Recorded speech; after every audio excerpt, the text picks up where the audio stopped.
JOEDRUMS2112 here. How is everybody doing? I figured I'd go live tonight. I just hit 10,000 subscribers, so I'm pretty excited about that. So hopefully everybody out there in YouTube land is, I'd love to thank you guys for everything you've done. Thank you for getting me up to 10,000. It's hard to believe 10,000 people are watching me. But it's great. I really appreciate it. Like I said, I'm going to keep doing what I'm doing. Obviously, you guys like it. Any questions or concerns, that's what I'm here for. Any questions about my drum room? I've got stuff here that if any of you guys like to talk about. Hey, Jacob, how's it going? So yeah, I decided to go live tonight and kind of celebrate. That was the little marching thing I did on the Roland Octopod. It's got a built-in thing called drum corps, so I figured I'd do a little marching parade to celebrate. But yeah, so today is Friday. It's the first day of summer for everybody, so it's probably the longest day right now of the year. And everything is going to start going down from there. It's going to get darker soon as we keep going towards wintertime. Ooh. Anyway, but no, it's been really rainy here in Michigan lately. We've been dealing with a lot of rainstorms and just gray skies and nothing too summery going on. In fact, it's been kind of cool. But other than that, yeah, it's been pretty good.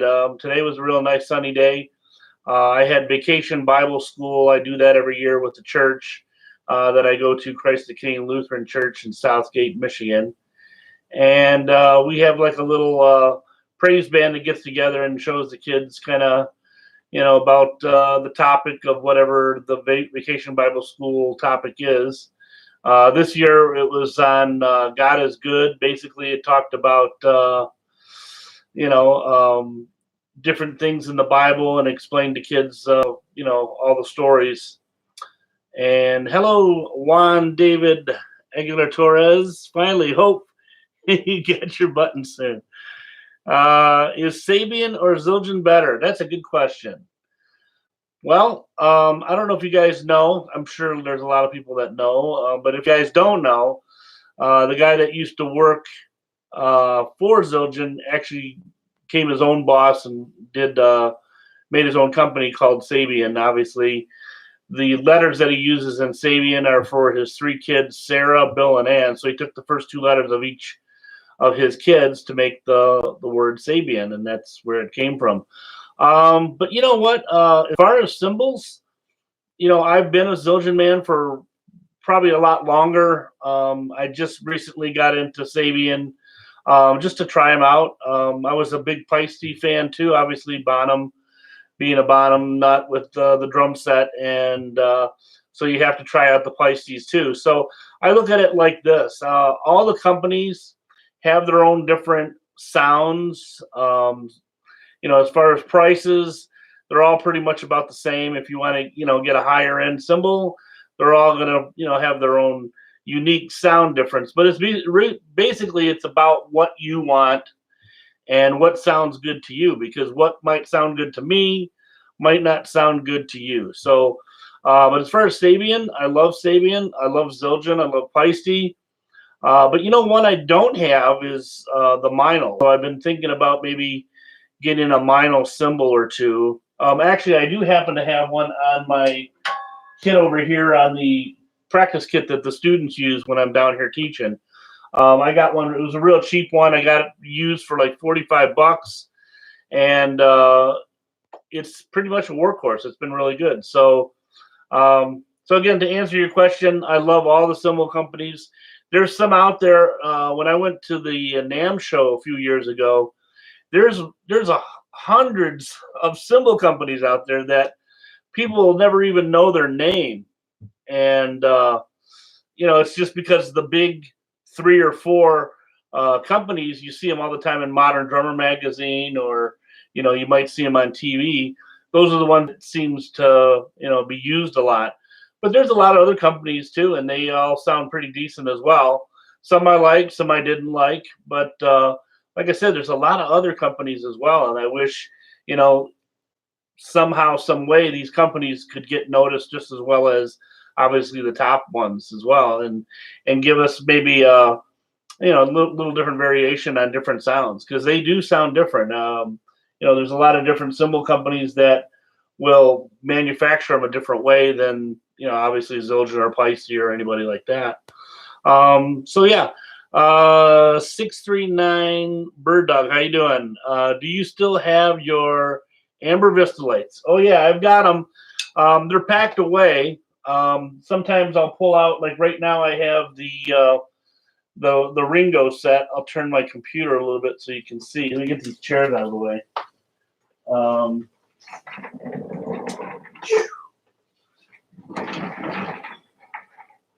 There, see if we can see it. Is that better? Yeah, there's the Ringo set there. So usually right where the Ringo set is, I had the Rush set there, and then I had the Amber Vista lights. I also have the first Bonham set that he used was the Maple Ludwigs, and I have those as well too. Those basically came to me. I walked into Guitar Center one day, and this guy was just bringing in those drums, and he was going to sell them to Guitar Center. And but he had to go. He had forgot the legs of the floor tom, so he had to go back to his house and grab the floor tom legs and come back. So in the meantime, I was looking over the drum set, and I was like, God, this thing's like mint condition. I couldn't believe it. And I said, well, how much you guys are going to sell it for to Guitar Center? And he said, well, we already worked out the deal, so we could probably sell it to you for $1,800. And I was like, wow, that's a pretty decent, you know, decent price for the drum set.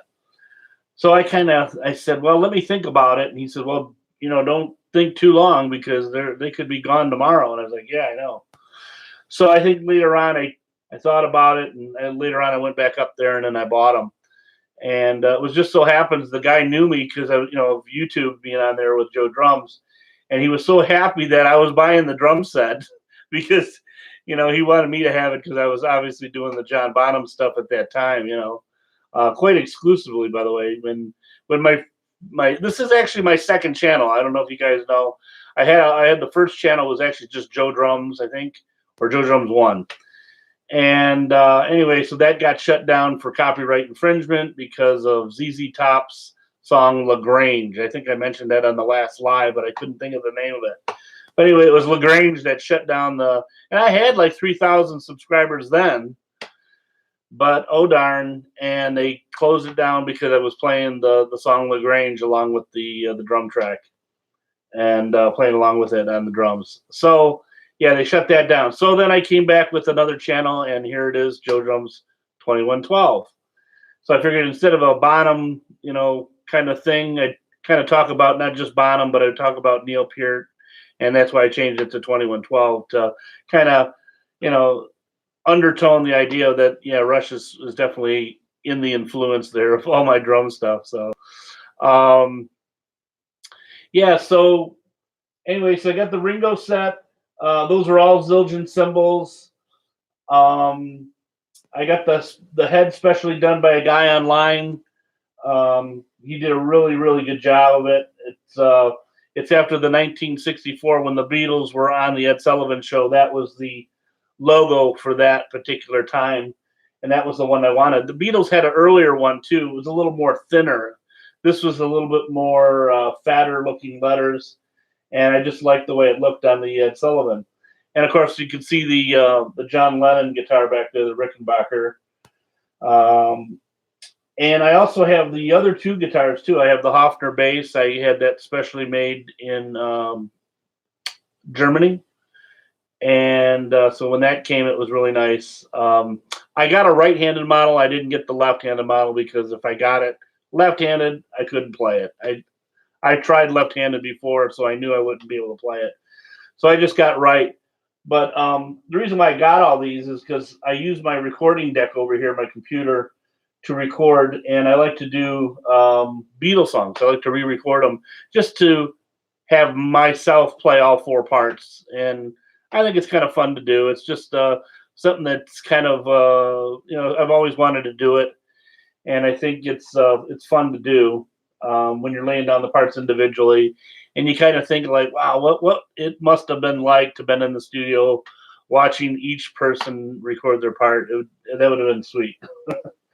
Oh yeah, speaking of the Beatles, I don't know if you guys have heard about this movie called Yesterday, and if you haven't seen the trailer, I urge you to go check it out because it's coming up. This movie's coming up this week, and basically it's about this guy who falls off his bike, and as he's falling off his bike, every light in the world shuts off. Everything turns off, and he wakes up in this hospital, and his girlfriend's there with him, and she, for a gift, she got him a guitar. And so she hands him the guitar and she says, would you, play something for us? So he starts playing Yesterday. He's going, Yesterday. And he starts playing the song, and he gets done, and the girlfriend goes, wow, when did you write that? That's a beautiful song. He goes, I didn't write it. Paul McCartney wrote it. The Beatles wrote it. And she's like, who? What's, huh? And so, like, everybody in the whole world, they basically don't know who the Beatles are. They don't know who John, Paul, George, or Ringo are. And they think that this guy is writing all the songs. And they're, obviously they're great songs. So it seems like a really good movie. That I'm really excited to go see it next week. So I urge you to check it out. It looks like a really good movie. It's going to be probably a big hit for a lot of Beatles fans out there. But yeah, it's a new take on some Beatles stuff. So I love it. I love anything to do with the Beatles. I love anything to do with Rush. But yeah, and of course Led Zeppelin is definitely one of my main influences as well. So let's see what else.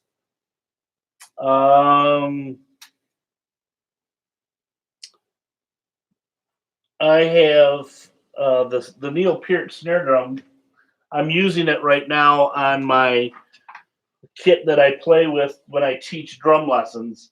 I just pulled it out because I wasn't using it, and I have the 40th anniversary, but this is the 30th anniversary, and man, this is a heavy sucker. So there's the Collector Series Neil Peart 30th anniversary snare drum. And, it's an edge snare drum. Anytime you get these edge snare drums, they're really super heavy. So I love this thing. It sounds great. It's just a real workhorse. I never thought I'd be using it exclusively just for like teaching, but it's really nice. It's a nice drum. And since I have the other one, this one is still special, but I want to use it. I spend a lot of money on this, and I definitely want to use this a little bit more often now. So it's nice using the 24 karat gold plated snare drum. And I have one of those big fat snare drum pads on here to kind of give it a little deeper sound to it. And those really work. I like the ones with the hole in them. There's one without the hole. The problem I was having was that the snares were slapping back too much, and it was giving it more of a buzzy sound with the snares. As soon as I cut the hole out on the one that I had, I liked it so much I went to the store and I bought an extra one without the the center there, and I got the hole was already done.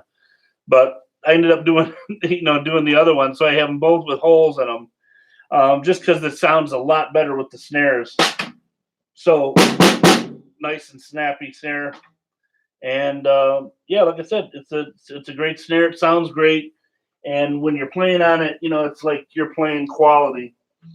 You can tell. That's another thing I've had students ask me. They say, is it really worth it to get something that's really more expensive? Am I going to really tell the difference? With drum equipment, yeah, you can really tell the difference because of the sound quality.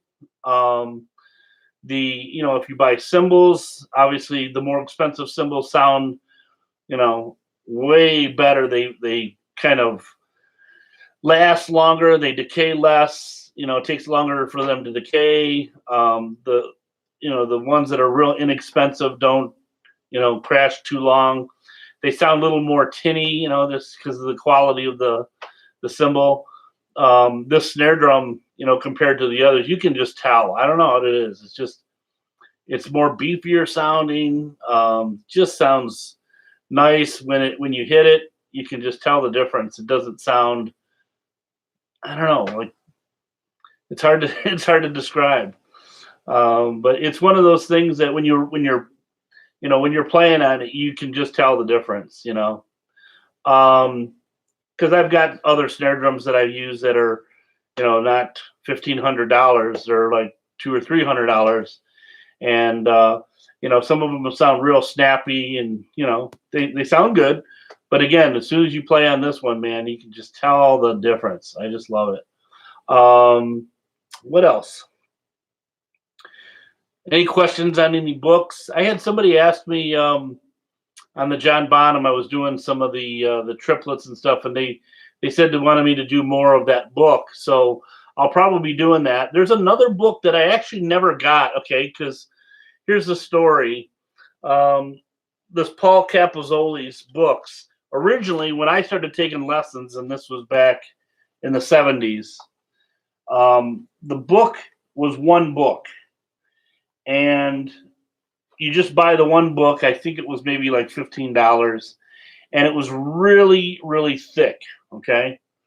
Now they take the books and they break them into actually 5 different books. There's book 1, which is called Around the Drum with Triplets. And then there's Around the Drum with Triplets Part 2. They had more ideas. Then Paul decided to go with this Around the Drums with just rhythms. And inside here, there's rhythms that he'll play, like do-da-da-da-da-do-do, do-da-da-da-da-do-do. So like different types of rhythms. There's all 16th notes, dotted 16th notes, all sorts of different ones. So that's why they call it Around the Drums with Rhythm in book 3. And then book 4 is they went and they just made it for paradiddles. So there's a ton of paradiddles with triplets in this book. And I have quite a few students doing all 4 of these books, and they're really nice. They even the younger students, you think it would be kind of boring for them, but they actually like it. They really like playing out of these books.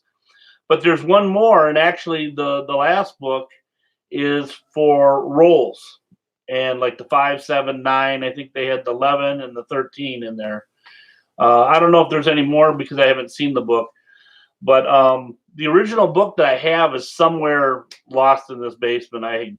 It's packed away with a lot of drum books. So it's around, but I haven't found it yet. But I want to buy the other book so that I have it and I can teach students out of that one as well and do some rolls around the drum set as well. And again, the reason why I like these books so much is that, I look at it like this. Okay, you're on the drum set, you're brand new, you've never played a drum fill before, or if you play something, it's the same thing over and over. So what do? Well, this book plays triplets and 16th notes and paradiddles and all sorts of things around the drum set with your first tom, your snare, your floor tom, and your bass. There's no cymbals in the book at all. You don't play the cymbals at all. And the reason why, because they're just focusing on moving around the drum set. So imagine, if you will, you were going on a trip. This is the way I like to tell students. And you're going on a trip, but you can't use GPS and you can't use a map. And you got to try to get there by what somebody told you. Now, second person goes and they get to use GPS and a map or whatever. And they go from point A to point B, and they get through within a few days. The other person, they're lost. They're lost for weeks. And that's kind of what it's like without these books. If you don't know how to get around the drums and do different patterns, you're going to be lost. Again, just like being on a trip. You get lost. You kind of figure, well, what can I do here? And then you end up doing the same thing over and over, all these fills. Doing, certain fills. And then once you like those fills and they're fun to do, then you kind of keep doing those over and over. And after a while, it gets monotonous. And I got into that point where everything I did, and I was doing the same thing over and over, and I needed to break out of that and come up with some new ideas. Well, that's what these books do, is they give you new ways of getting around the drums, not only for just drum fills, but actually for soloing too. So there's been some times where, I'd be in a bar setting or maybe playing a concert outside, and somebody yells drum solo. I can easily just start doing a drum solo. In fact, Vacation Bible School, one of the kids came up to me and told me, they said, if you didn't play a drum solo during VBS, it wouldn't be the same without it. And I was like, wow, thank you very much for that. And I appreciate you saying that. Because I do every year I put in play a drum solo at the end or whatever, and they just like to watch me play solo. I don't know. But again, because of these books, that helped me to solo. So again, if you get a chance, maybe try the first one, order it on Amazon or one of these places online where you can get books drum books, and try it out. And it's just triplets. It's just 1 and 2 and 3 and 4 and over and over. And then it also helps you with timing, because the bass that's on there throughout the books is on a quarter note. So it's just going boom, boom, boom, boom, boom, boom. And then you go and then your brain starts to get the concept of that. And after a while, then you start flying around the drums. And all my students that have been playing those books, they are flipping. They notice that their playing's getting better. They can do fills, come up with an idea in their head, and then instantly from their head to their hands, they start playing that fill. And that's what it helps. It helps get those roadmaps going, so that you can get from point A to point B and get back again and enjoy playing, So any questions out there? Anybody got anything? It's let's see, it's 10:23 right now. I've been on for about 23 minutes. I'll stay for another 10 minutes or so here. We'll try to get to like 10:30 or whatever. Not a lot of people on right now. All right, so let's see. I'll come up with some stuff. The last time I talked, I got on the Beatles set. I got on the trap set back there. That's the one with it's just rims. It doesn't have any drum shells to it. It's just made with drum heads and rims, and it tightens, and it's really nice. It's really portable.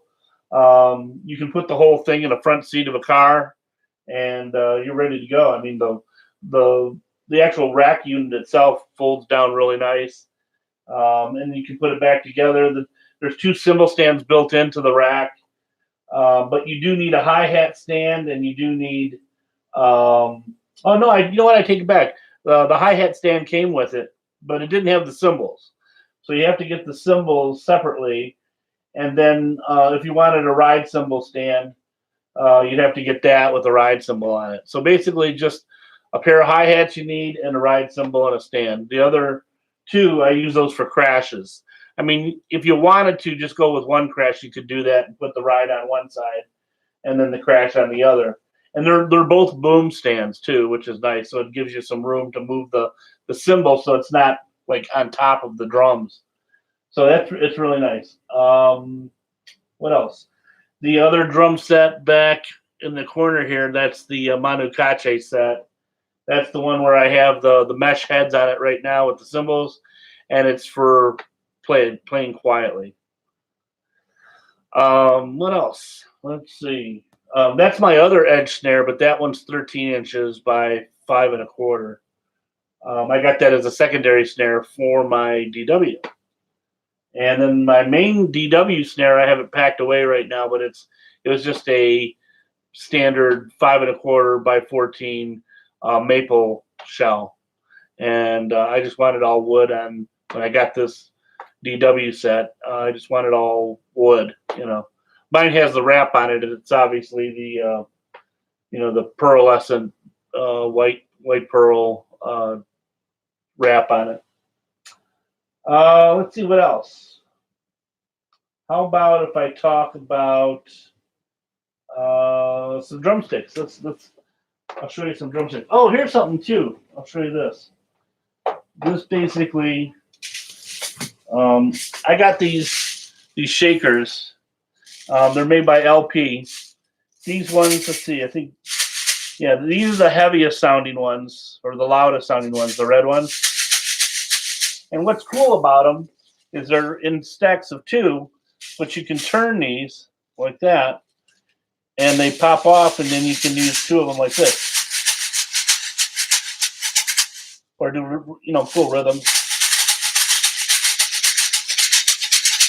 So these, and again, they just go back together again, and you can use them as just one unit, you know. So they have the red ones, then they have the blue ones, which are a little bit softer. And again, they come apart. You can even mix and match these. You can put it with a blue one, connect it with a red one, so you have different sounds.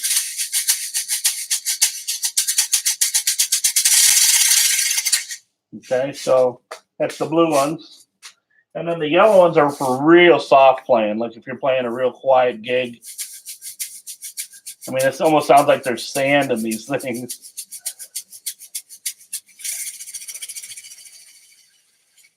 Derek, how you doing? Derek's from Scotland. Nice to meet you. Do you prefer wood snares? Oh, that's a good question. I like wood snares and I like metal. You know, it seems like whenever people ask me about stuff, I'm not just partial to one or the other. I like to have all those tools in my tool chest to be able to pull these out at will. So the question that you're asking, do I love wood snares? Yes. I like wood snares if I'm maybe I'm using in a recording studio or in church. Sometimes I need that. The wood has a warmer tone to it. I don't want to be playing a metal snare drum in the middle of a church service because it's got so much crack to it. And it just, you know, obviously it's with the metal, it's just got more volume to it. So those are great. Metal snares are great for playing outdoors when you need that power, okay? The wood snares are great for, let's say, classical playing or something like that where you're recording because you don't need nothing too loud. Obviously, the mics are picking it up. In concert, you know, obviously with the, you know, the chrome snare or metal snares, as they say, like there's bell brass out there too. Those are great, but they're really loud. So you want to grab a drum that is going to be right for you and what you're playing with. You know, if you're playing outdoors a lot or playing live, then, you know, the crack of a nice snare and you're playing rock stuff. But if you're playing jazz or you're playing real soft kind of music, maybe things for church like I am, you definitely want that wood sound because it gives it more warmer sounding snare drums. So it's not so loud and not so piercing. So, so good question there. The one on my drum set here is I actually have a metal one here, and then the Neil Peart one is actually wood. I like the wood edge snare drum. It's really nice as well. The Dave Weckl, I have a Dave Weckl snare drum as well. That's actually chrome. That's a real loud one, but you know, like I said, everybody has their own preference of what sounds good to them. But I've been using that rule of thumb. Like if I needed a softer drum, I'm going to go more for the wood side as opposed to the metal side. So, let's see, Jonathan, how you doing, Jonathan? When are you going to do Rush songs again on the drums? Well, I'd like to do some more Rush songs, but I don't have the drum set right now. It's over my guitar player's house and kind of stuck over there right now with he's got some family issues and we haven't been able to practice. So everything's kind of put on hold. But when I get over there, I'll definitely be doing some more Rush stuff. I mean, I could do some on this drum set here and kind of get away with it.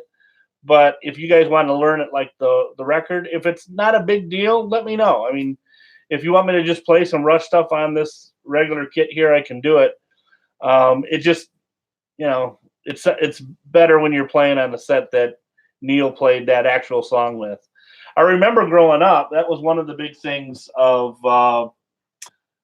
playing Rush, the earlier Rush stuff, because he had that old set where he had the 6, 8, 10, 12 concert toms, and then he had the 12, 13, 15 drums. And, you know, after a while, or was it 12, 13, 15, I think, and then 16 floor tom.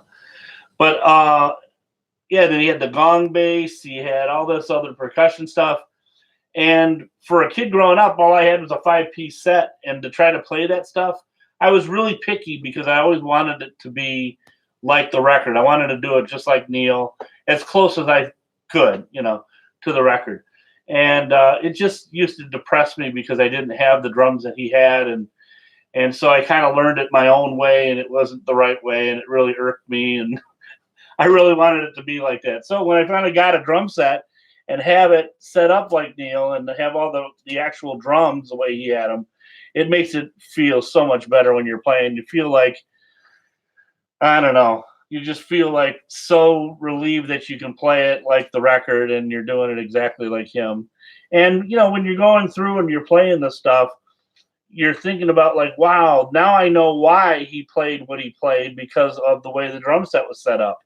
He had certain reasons going. He just didn't go flying around the drum set just because he wanted to.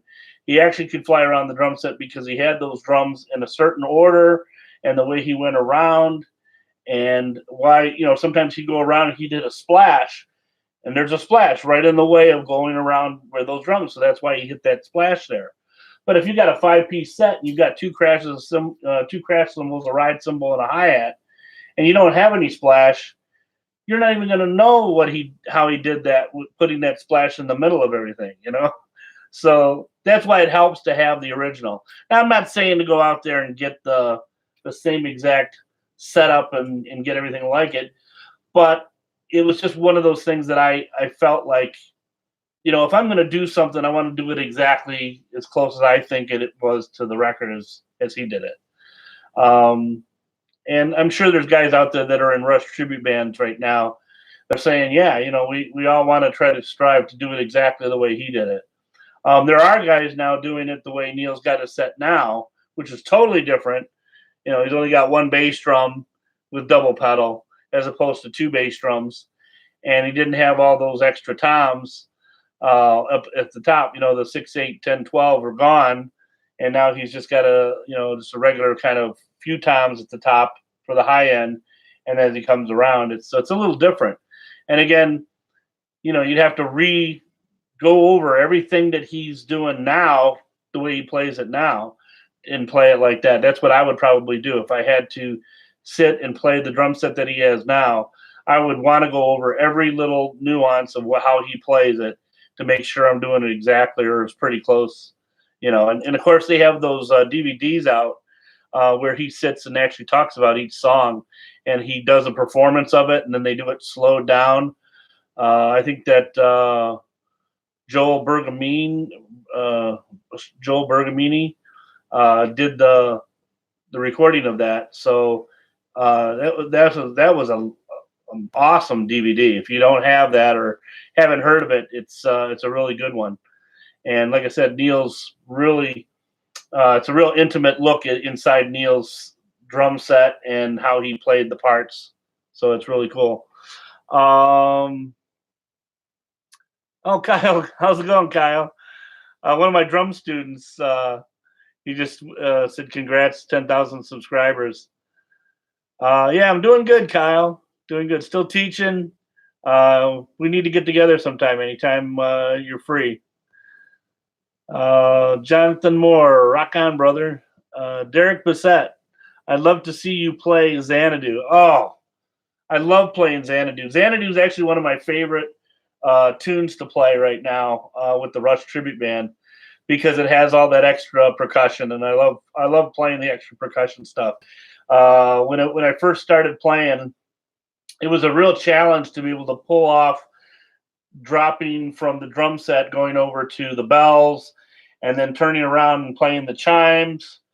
And you know, it was a real it's a workhorse song. It's one of those things that you have to be able to play it right. You got to know exactly where you have to be at any given moment. And sometimes we'll start in the middle of a song, and you can get lost. It's sometimes you just have to start from beginning to end and do it all the way through. Let's see. What is your opinion on electric kits? I love electric kits. I think they're great for sounds. The one I'm using right now, the electric, is a Roland TD12 KV, and I love it. It's again, the thing is, as far as electronic sets go, I was at the very base of, when I first started taking drum lessons. This was like late 70s, early 80s, and the electronic drums were just coming out. And they can't hold the old ones can't hold a candle to these new ones, obviously. But I remember that the only sound that electronic drum would make was boo, boo, and those were called snares. And actually, the guy from the Cars, he used one of those. And I think also, what's his name? Carmine Apiece. He had some for a while. There's a few guys that were using them, but they were just for like sound effects, more or less, just an add-on kind of a thing. But nowadays, I mean, you could use a whole drum set as electronic and make it sound good through a nice PA system. Obviously Neil found that out, and that's why he's playing what he's playing. With that kind of a drum set along with his acoustics.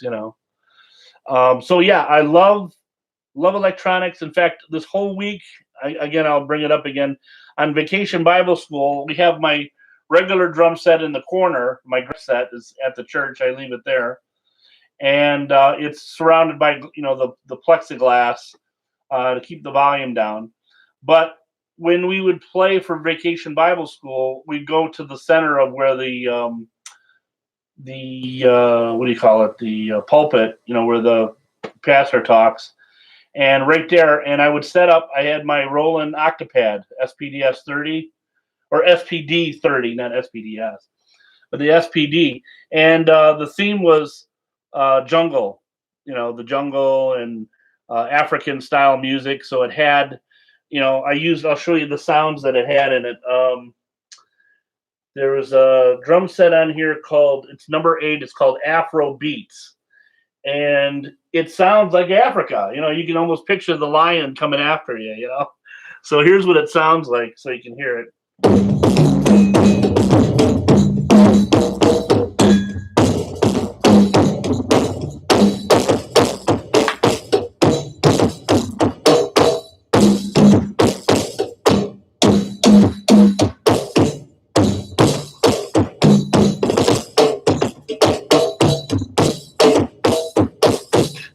So I love electronic drum sets because you can pull up any sound, any percussion sound.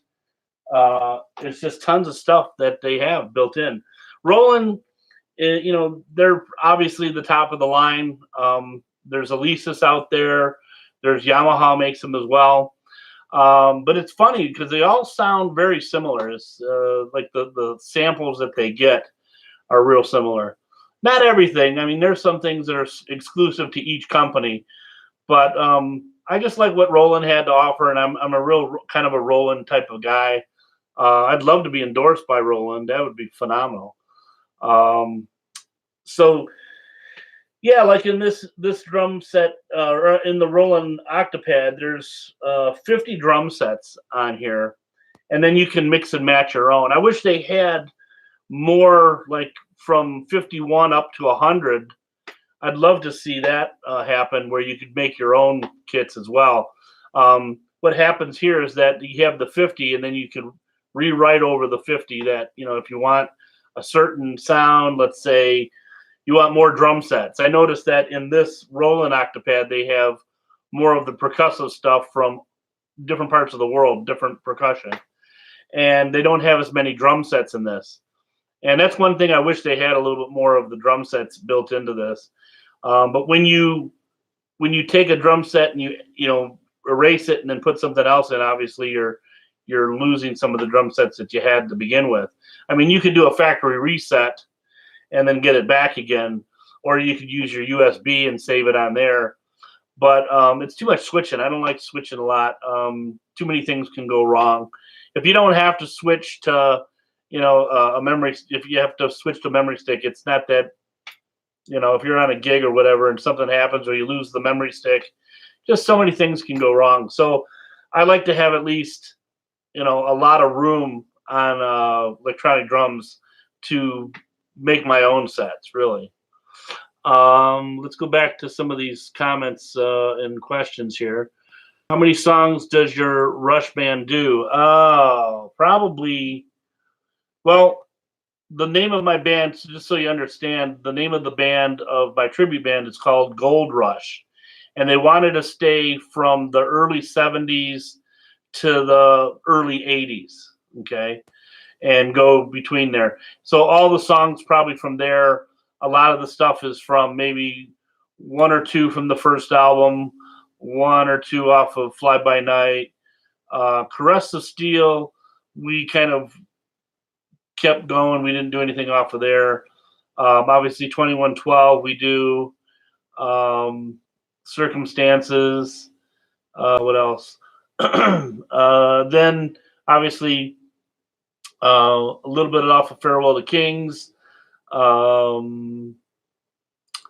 Let's see, the Hemispheres, we do one off of there, the Trees. What else?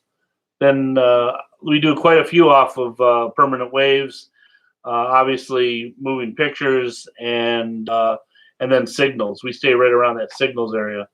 So I would say out of all those albums, we probably play anywhere from 20 to 30 tunes. And we've been playing those 20 and 30 tunes just over and over till we get them to where we don't have to think about them too much. We try to get them to where they are real comfortable to play, and you don't have to think so much, so that you can enjoy it, okay? Because there's so many songs that you have to learn, and if you just, don't spend a lot of time with the songs, there's gonna be days where you're not gonna be able to do certain songs, and then there's gonna be days that it comes off really good. And so the thing is if you spend the time and put the time in practicing these Rush tunes over and over, it will become almost like, automatic with your brain. Your brain has to think of like, okay, what's the part coming next? Okay, here we go. I got to do this. Okay, then I go over here and I do this, and it's just a constantly, thinking. That's why a lot of people used to say in the early days, they'd say, why doesn't Neil smile when he plays the drums? He's too busy thinking about his part. There's so many parts to those songs that, he's thinking constantly, trying to make sure it's exactly the same every time. And that was what was so amazing about Neil, is when he would play, he knew these parts like the back of his hand, And, so I'd say anywhere from 20 to 30, 25 maybe, Rush songs that we know. And we only want to play a couple hours. You don't want to go past that. Anytime, that would be a heck of a gig. I mean, it'd be so, because you got to set up all this gear. I mean, we don't have our own roadies, so we have to set all this up. You're talking at least hour and a half, 2 hours just to set up, because the guys have their Taurus pedals and the synthesizers, and everything's got to be patched and MIDI, and it's crazy. It's just mind-boggling. There's guys out there that get it down to a little bit more of a science, but we're trying to do it like the old school way, and that's why it's hard for us, because we're setting everything up individually.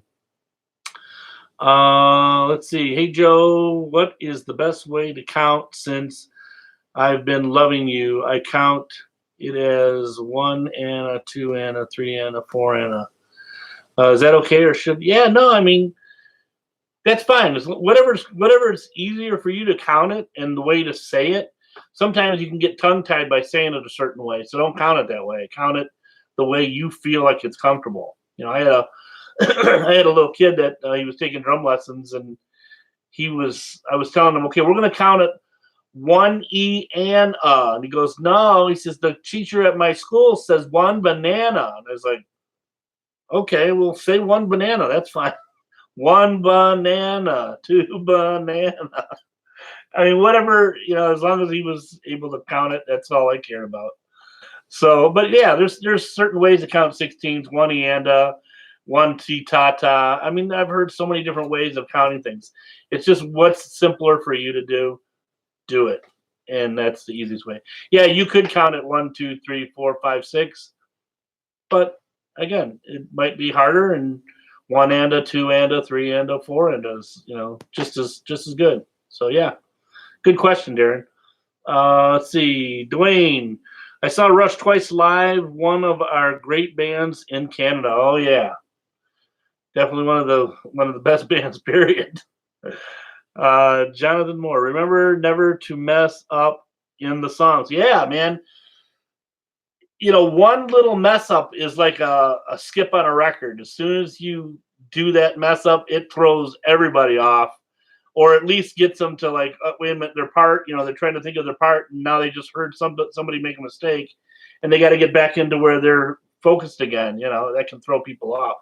So yeah, when you're doing Rush stuff, make sure you know it front to back, back to front, as much as you can, because it's just going to be harder for you to do along with your band.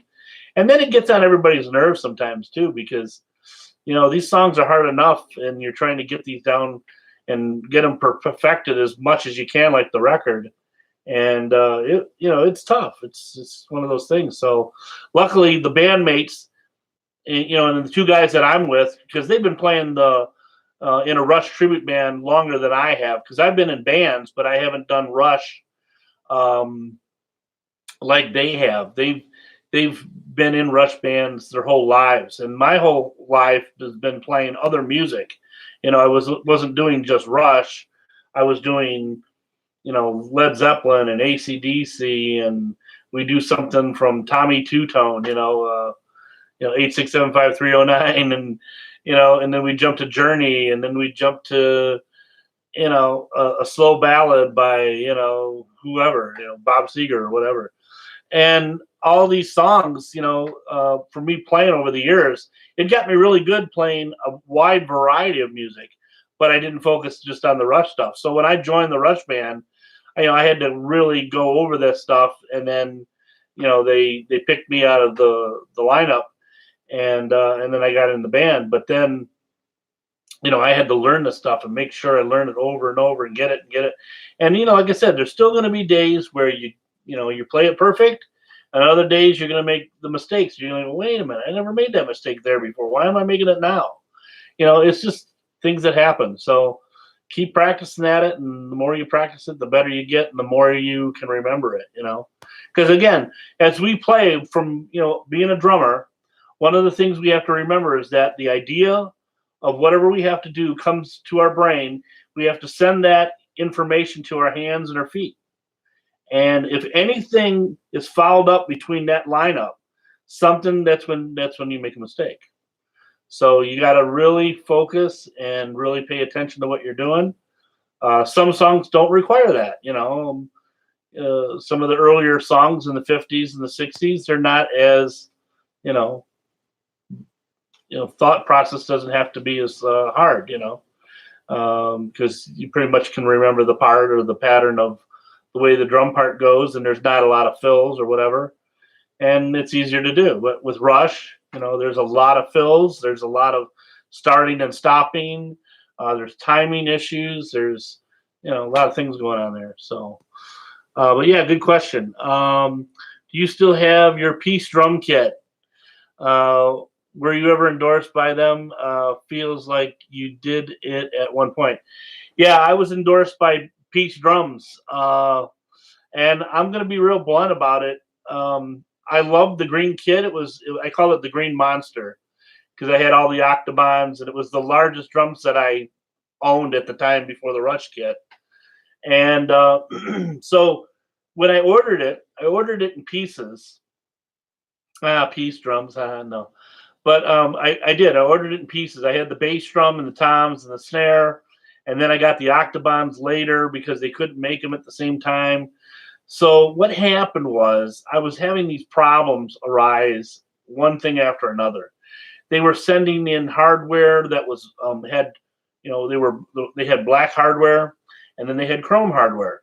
And some of the drums I was getting the black hardware on, and some of the drums I was getting the chrome.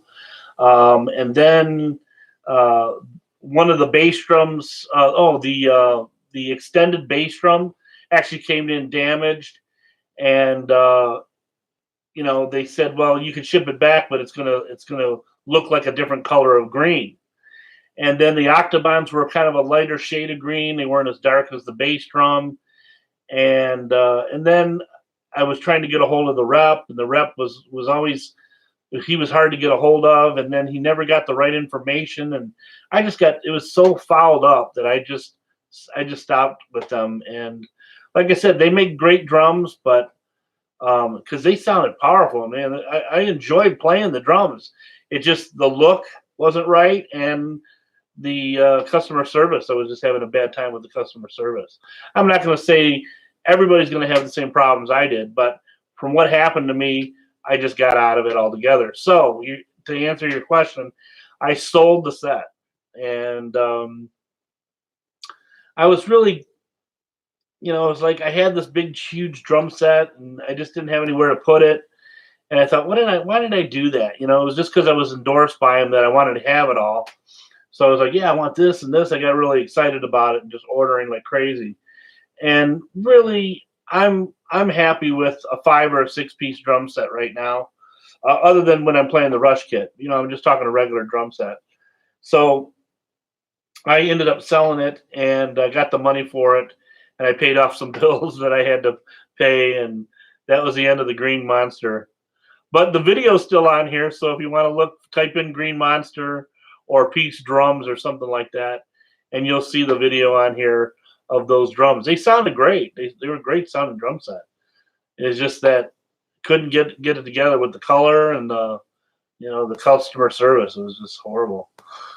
So certain drummers seem that they have mathematical precision to them. I think, yeah, which trucks, Neil, yeah, you're right. There's a lot of people, a lot of drummers out there that, you know, they are very calculated. Neil's very calculated on the way he thinks about his parts. They piece together just like a puzzle.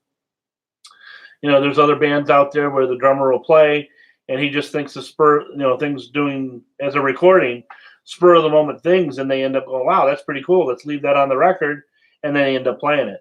But Neil's more, you know, methodical. He has a method of coming up with parts that fit for what the music's doing. Yeah, so he's very, very a thinking drummer. Yeah. Thanks, Eric. How you doing, Eric? Dwayne, that was a good question. I forgot to just mention your name, Dwayne. Eric Hansen, thank you for all the great videos. I had some water in my drum room. Oh, thankful nothing was damaged. That's good. I'm glad to hear that. But I rewatched your drum video, built-in drum riser. It helped me make one. Oh, good, good. Yeah. Yeah, as you can see here on the carpeting right here, I have the drums about 3-4 inches off the floor. And really, I mean, it could flood more than that, obviously. I mean, we've seen people on the news, their houses flooded with the basement. The water's almost up to the ceiling. I hope never, you know, that never happens here. But, I mean, the reason why I put these on a platform is to at least give me time to get home and get these drums out of the water before they come up to the, you know, to the top of to the riser here. And otherwise, I had them on the floor originally without this stage here. And yeah, the basement flooded and everything was underwater. It was just like probably about, if I took my stick, the water came up to, now the Ringo set here was actually in cases, so they didn't get the water, but I had the Rush kit, and the Rush kit was actually, the water came up to about here. And water, you know, it had a, you know, the head was on there really tight, so the water didn't get into the bass drum, but it got on the outer part of it, and, you know, it was sewer water, and that's really bad. When it's sewer water, you got to really, you know, disinfect and clean these things. Like, so that's what I did. I went and did all the drums, anything that was in the water. the stands, any of the stands are sitting on the floor. I had to redo, like clean all in between the double brace legs, and some of the stuff I made sure to oil it so it didn't get rusted, because some of it was starting to get rusted. I realized later on, and then I started putting some lubricant on there and just kind of cleaned them up, because I didn't want all this rust to take over. What else was everything? I had, here was something weird. I had Boss pedals for my guitar, guitar effects pedals. I had Boss pedals in a case, and it was laying down, and water was just over on top of them. So water hit every one of the pedals. It was all submerged underwater. I took them outside after it stopped raining, obviously, and waited till the sun came out. And I opened up each pedal and let them kind of bake in the sun and dry out, and nothing happened to them. So thanks to Boss, again, Roland, for making some great stuff. It went through the flood like no problem. So I was really lucky to save those pedals, because I had probably about 10 pedals. I had choruses and echoes and distortions and all sorts of things, delays, and but I'm so glad everything worked still. It's cool. But I got to it really quick. So make sure, if anything goes underwater electronically, don't, try to get to it and dry it out as fast as you can. Even sometimes with a blow dryer, that'll help too. And just don't put it, don't plug in electrically with it, obviously, because, you can blow it. I'm not saying that's going to cause a fire, but you want to wait for the things perfectly dry before you obviously plug into them. So, hey, there's one of my drum students. How's it going, Carden? Oh, thanks. I wish. Let's see. Carden says, "I wish you sold it to me." Yeah, the Green Monster kit was really a nice kit. Like I said, it was fun to play too. Casey Johnson, hey Joe, been following your channel for years. Well, thank you very much. I really appreciate that. My favorite video is the Phil Collins drumming video. I would love to see a full update for the studio. Yeah, that'd be a really good one to go over again, because when I did that, there was a different version of Logic Pro. I think it was Logic Pro 9. And now Logic Pro 10, I could do a whole new video on that. So that's something maybe I'll throw on down the road. Sure. Dwayne. Hey, Dwayne. The contaminants in the water can adversely affect electronic components. Yeah. I was lucky. Like I said, I got to it in time, and the sun, baked the pedals, and when I plugged them back in, everything worked again. So, and it's been years now. That was 2014. So yeah, they've been good for a good 5 years now, and no problems with them. So I got lucky. Oh, the only thing that really got it, I have to tell you this, is this Rickenbacker guitar. This goes for about $3,200 now.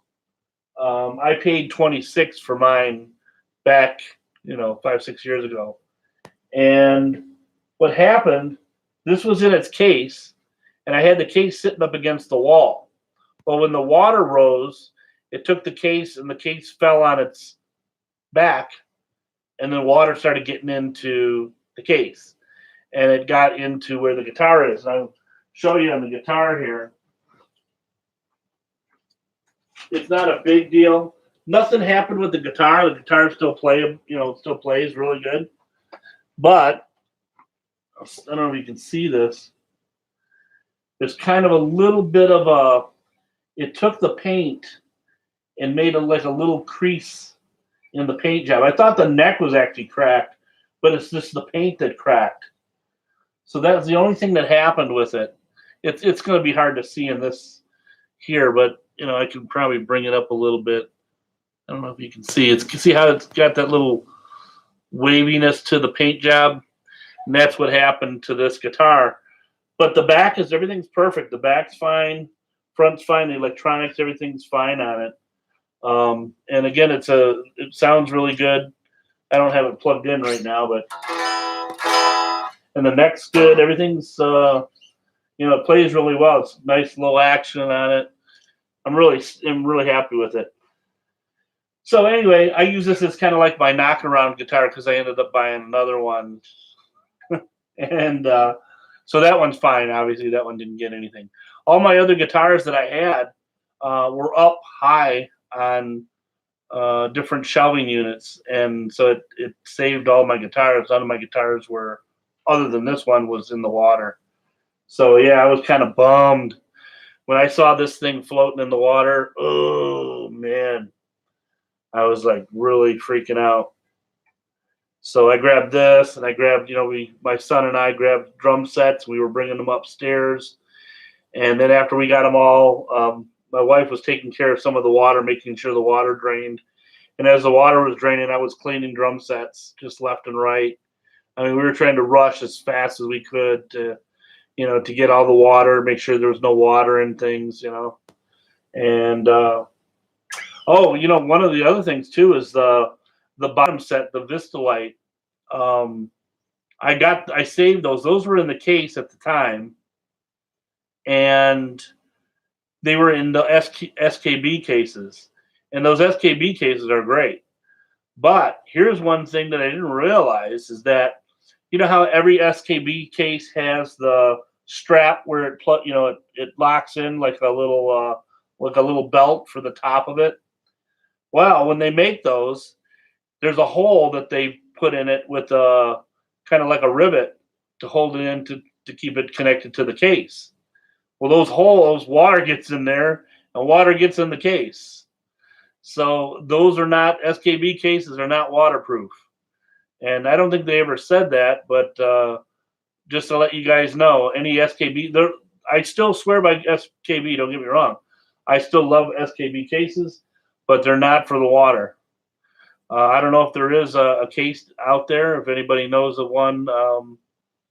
I've been using the bags lately too, just because, the SKB cases are so expensive. Bags are, half, sometimes, just a lot cheaper.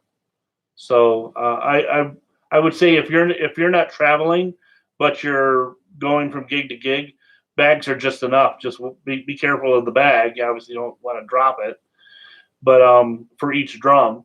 But it's easier to load in the van or wherever, truck or whatever, and it keeps them away from scratches. But it doesn't, for dropping, if you drop the SKB case, the drum will still be fine inside, whereas like bags won't. But bags are fine for me because I really take care of and watch the drums as I'm loading them, or unloading them or whatever, so. Yeah, I got sunburn too, my wife. I'm not showing them the sunburn. Oh, are you talking about like the sunburn when the flood? Oh yeah, I got sunburn there. Yeah. Yeah, we were out in the sun trying to dry everything up, and as I was drying everything, I took off my shirt, of course, was sweating, and of course all the little beads of sweat acts as like little magnifying glasses, and of course I got really burnt bad that year too. So on top of all the flooding going on, I got sunburned really bad.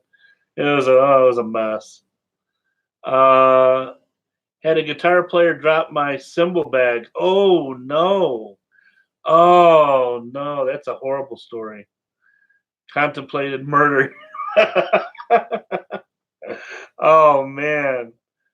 I hope he kind of helped you reimburse you on the cymbal. If he didn't, I don't know, man. That's kind of, he didn't do it on purpose, but still, yeah, it's money, If he was a nice enough friend, maybe he would give you some money at least, to get that cymbal replaced. Oh, yeah, that's another thing.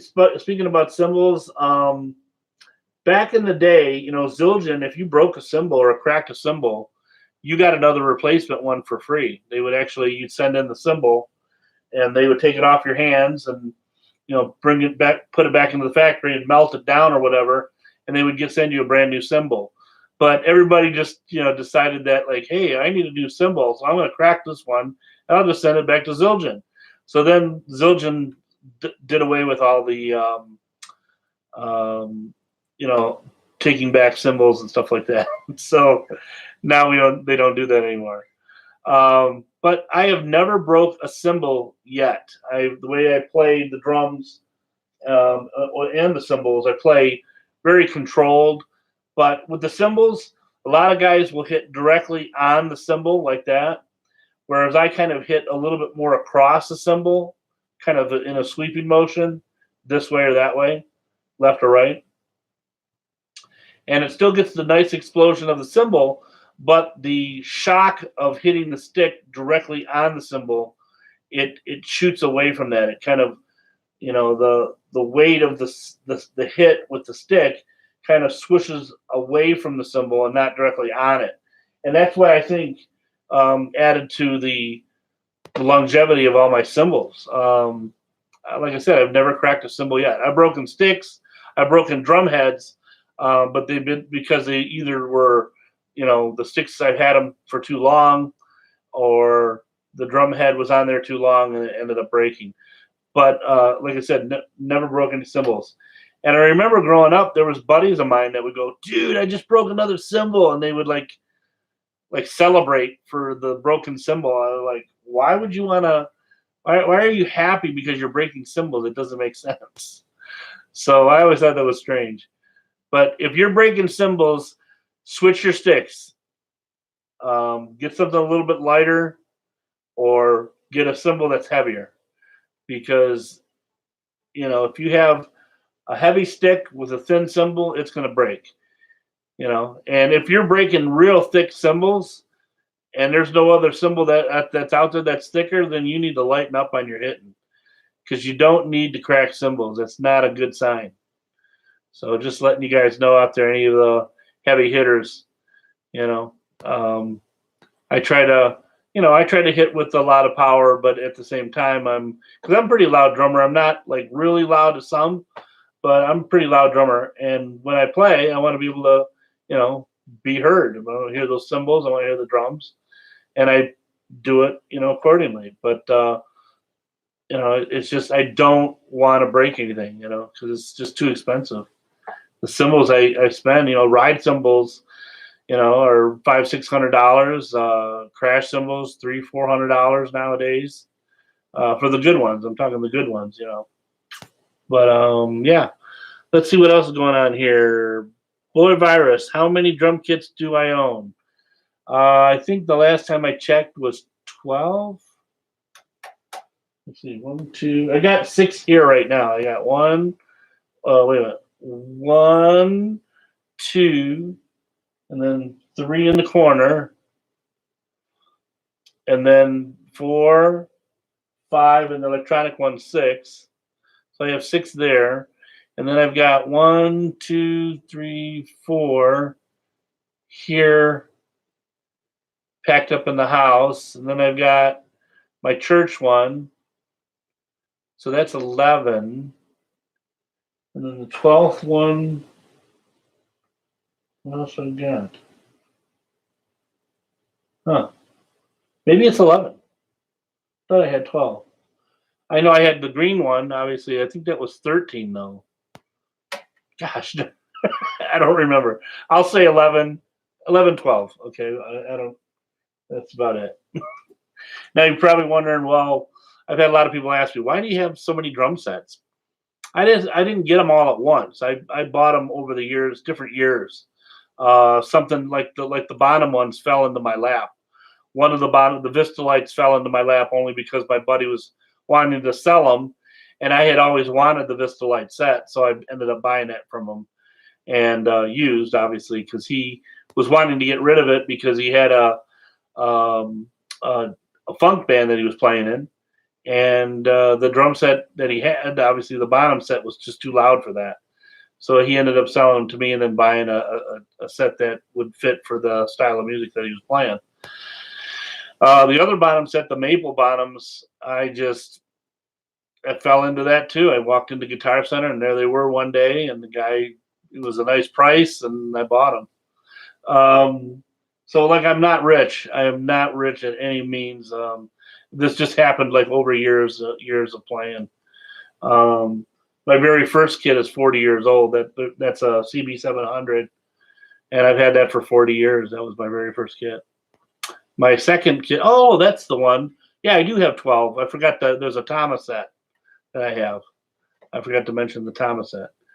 I have a Yamaha set. I have the Gretsch set. If you look at some of my videos, you'll see I've got quite a few of them on there that I've introduced or played on at one time or another.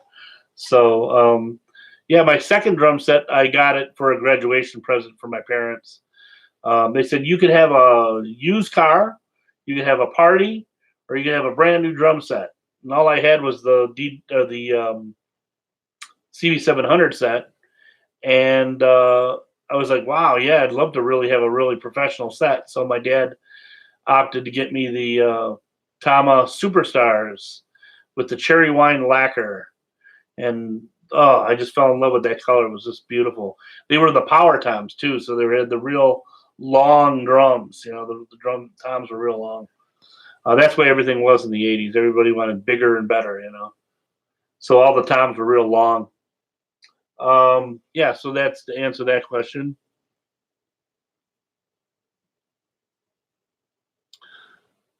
Oh, wow. Casey said he didn't know that the cymbal was broken until the band ended. Oh, that hurts. That really hurts. I'm sorry that you lost your cymbal. Hopefully you got another one in place of it, you know, instead of, you know, doing without it. Yeah, that's a bummer. I just hate when things break. I just get so depressed, and sometimes it's not even my stuff, and I'm getting depressed. Dwayne asked, I have many drumsticks given to me by drummers. Oh, yeah, that's nice. There are ones that are chewed up looking because the way the drummer used them. Yeah. Yeah, that's cool that you have a collection of actual famous drummers' drumsticks. You should get like you know, a whole case and put them in there, and who they're, maybe put a picture by them with their name, or if you got their autograph. That'd be really cool to have those all set up like that. That'd be neat. That's what I would do. I would try to get like a big case, or make one. You could make one. You know, get some wood, make a frame. You know, put you know, like plexiglass. Get the plexiglass cut for the frame and put it in there and set it on the wall. There you go. And have some room for some new ones that you get over the years. You know. Let's see. Were you also fond of tapping on things before? Yeah, yeah. Before I had a drum set, I was the tapper at school, and I would get sent down to the principal's office constantly because I was like, they'd be like, Joe, stop. Like, oh, okay, no problem.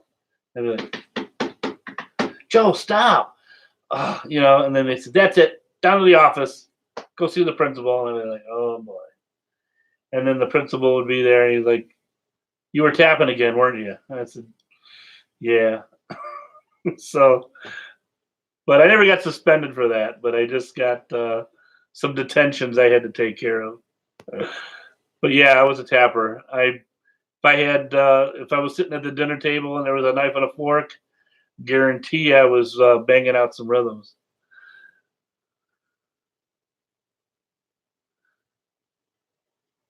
Oh yeah, Dwayne was saying that he had the drumsticks, and you know, they're autographed, but he's not sure who some of them are. I actually have some autographs on my wall as well from drumheads, and I look at them and I remember meeting them. There's some drummers that I'm like, which one is which? Because they look like chicken scratch. It's hard to tell because the way they sign their name, it looks like, oh, you know. So I've got some some autograph drum heads there, and I have no idea some of those drummers who they are. So, but I do the one that I have here. I've got like here, I'll show you. You put this guitar down.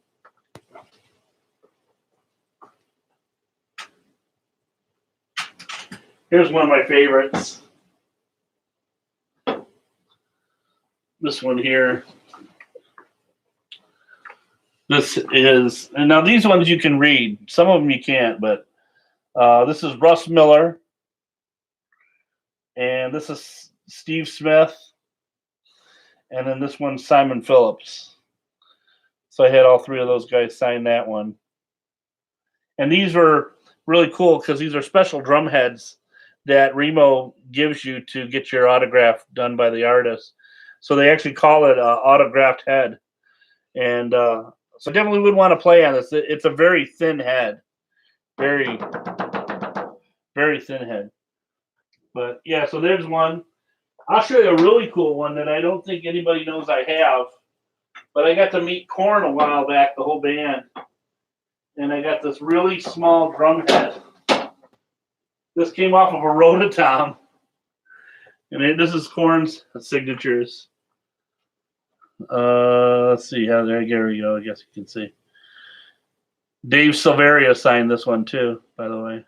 You can see David there. Fieldy, there's Fieldy. Yeah, so Monkey's on here. Yeah, so that's a fun one. Let's see what else. Here's one that I was telling you that I have a drum head with a lot of people on them, and I had no idea. There's one guy on here. It wasn't the Rev. I don't know who this was, but Avenged Sevenfold drummer. You can see right there. Maybe you guys could tell me who it is because I don't know.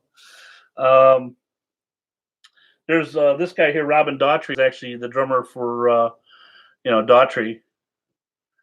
Some of these other ones, I can't tell you, man. Here's some guy from Black Gates. I can't remember his name because it looks like that. So it's hard to read. All right, I guess I could look it up on Google. Have no idea what that means. Here's the Offspring drummer. This was back in 2012, as you can see here. Let's see what else. Sadly, I didn't. Okay, Eric. If you ever crack cymbals, you can drill out the crack. Yeah, that's true. Yeah, that's a good point. I'm glad you brought that up.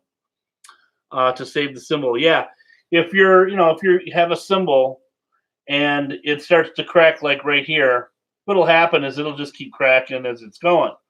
So what Dwayne was mentioning, or no, Eric was mentioning, was that as it keeps cracking, if you take it and you take a drill bit and you drill right into where that crack ends, it'll stop it from cracking anymore. And it's a good way. And then what you're supposed to do too is that where the crack is at, you could kind of go kitty corner and make it into a triangle and cut that piece out. Otherwise, eventually what's going to happen is it'll rub together and it'll make some really squeaky sounds, and I guarantee you don't want that. So if you stop the crack right there, but if it keeps going, you want to do another little cut right here into it, get some metal shears, cut into it like a little triangle, and just get that piece out of there. And it'll be fine. You'll hear the cymbal again. It won't sound like anything's cracked or anything. Dwayne says, bang on the drum all day reflects drummers pretty well. I saw Todd Rundgren with Ringo Starr as All-Star Band. Oh, yeah, I saw the YouTube video on that. He played that song in concert. Yeah, that's a great tune. Yeah, that should be a drummer's anthem right there. It's great. It's a classic. I love that tune. Let's see. Casey Johnson, any tips for tuning a piccolo snare? Well, the piccolo snare, I try to just make it sound like a nice crack, and I do it pretty much the same way I do all my snare drums, which is, you take the drum and you start just like a tire on a car, and you basically, here, I'll take this off. Excuse me for yawning. But here, I'll just pretend this is my drum. So yeah, you start at one end, and I usually start off with like 2 or 3 half turns, and then I go directly opposite to where that one is, from right across down there. Do this 2, 3 turns, and then I go to this one, 2, 3 turns, and then go directly up, do that one. And then pretty soon you're doing each one like that all the way through. And then you listen to the sound of it. If you don't like it, you want it a little higher, keep going. Do a couple more turns. And do the same pattern, same route, each one as you go. And jump from, across, diagonal across. And until you get to reach that sound that you're looking for. If it sounds nice and high. Now, lately I've been using, like I said, those fat snare heads, and I put them on there just to kind of make the snare sound fat because a lot of my students, we've been playing a lot of the 70s and 80s music, and the snare drums, that's what they sounded like in the studio. They had that big fat sound. So we're just kind of trying to get that identical sound when you're playing. It sounds pretty cool when you're doing that. Oh my God, it's 11:22. I've been on here for almost 2 hours. It's an hour right now, but I'm working on 2 hours. Any tips for tuning? Yeah, that's what I would do for the piccolo then, Casey. Let's see what else. What else was I gonna say? Microphones. I'm gonna do a video on probably microphones later on. Those are the KSM 44s. I've got 2 of those above the drum set wherever I'm recording. I also have these ones here too. I don't know if you can see them. These are the SM. No. What are these? I forgot now. Hold on. Let me think of it. I got the case right here.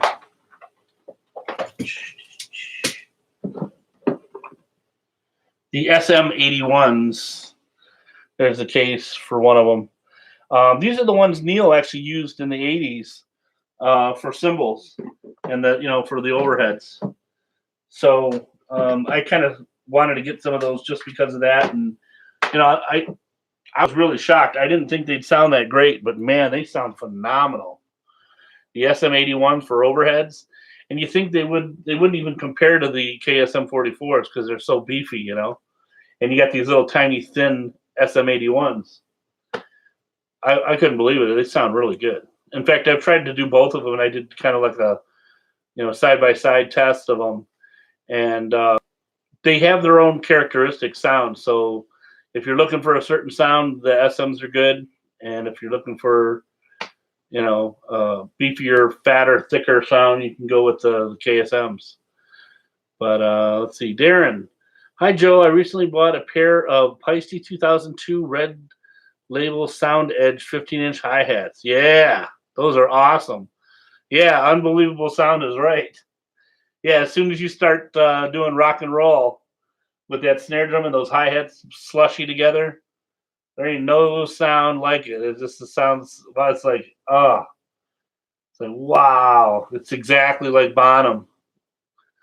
Would you ever do a video on the basics of drum recording? Most videos on YouTube are a bit too advanced for me. Yeah, if you have, the basics of recording, I could do.